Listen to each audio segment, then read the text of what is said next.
The King will be picking Malaysia's next Prime Minister, with neither PH nor PN possessing the numbers required to form the federal administration after BN, which garnered the third largest vote share, said it will not ally itself with either.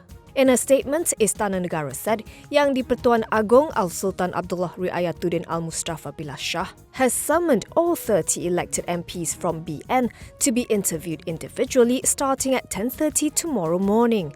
This is so that the constitutional monarch can appoint whoever he believes may command the confidence of the majority of the Dewan Rakyat SPM. The King met with PH Chief Datuk Sri Anwar Ibrahim and PN's Tan Sri Muhyiddin Yassin this evening. Speaking to the press outside the palace, Anwar said the King had expressed his desire for a strong government that is more inclusive of race, religion and region, that is able to allow the government to focus on resolving the woes of the people and to resuscitate the economy. The PH candidate for Prime Minister also confirmed there is no final decision yet on the appointment of the PM. He said for now there is no question of forming a minority government.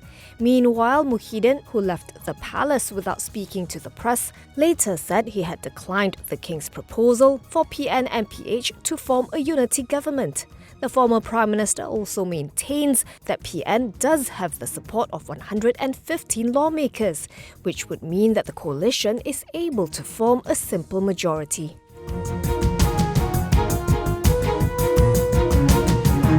Shares of dotCom jumped by 6.45% today after the group announced its intention to pay shareholders a special dividend totaling up to 1 billion ringgit.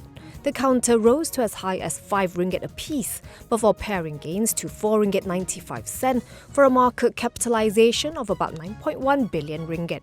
The group had said that it plans to utilize up to 1 billion ringgit of the 2 billion ringgit proceeds from the 49% stake disposal of its data center business AIMS Group to pay a special dividend to its shareholders, which translates into an indicative dividend of 54 cents per share. The quantum of the final special dividend is subject to its board's final deliberation after taking into account Time's capital management initiatives and options. The group noted that any excess funds allocated for the special dividend will be used as working capital. The balance of the divestment's proceeds is to be reinvested in the group to further grow shareholder value, with 500 million ringgit for capital expenditure and 463.98 million ringgit for working capital. The divestment is part of Time's strategic partnership with Digital Bridge Group Inc., an investor in the data center sector, to accelerate the expansion of AIMS across Asia. Barring any unforeseen circumstances, the disposal is expected to be completed by the end of the second quarter of 2023.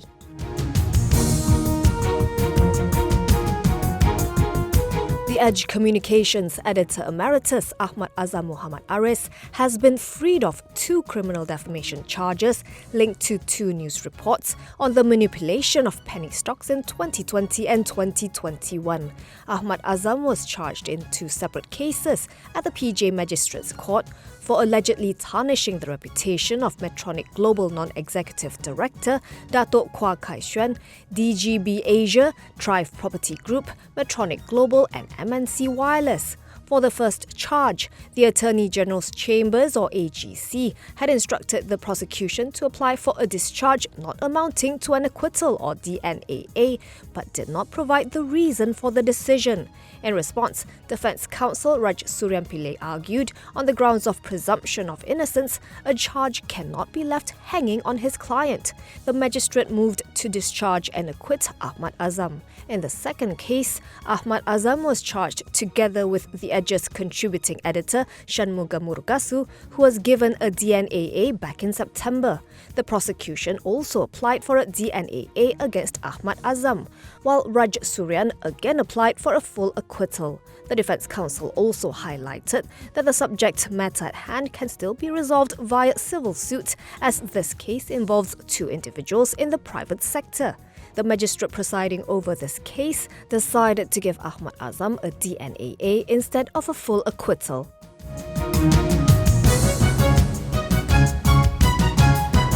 Sime Darby Plantation saw a 34.98% slump in third quarter net profit due to lower earnings from its upstream segment, though that was partially mitigated by improved downstream operations.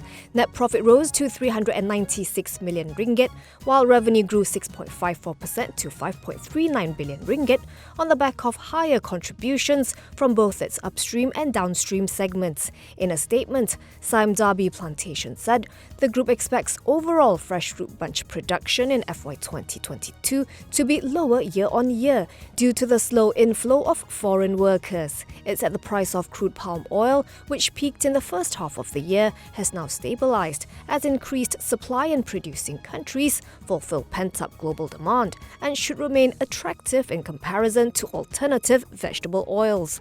At the close, Sime Darby Plantation's shares were 0.7% higher at 4 ringgit 33 cent, giving it a market value of 29.95 billion ringgit.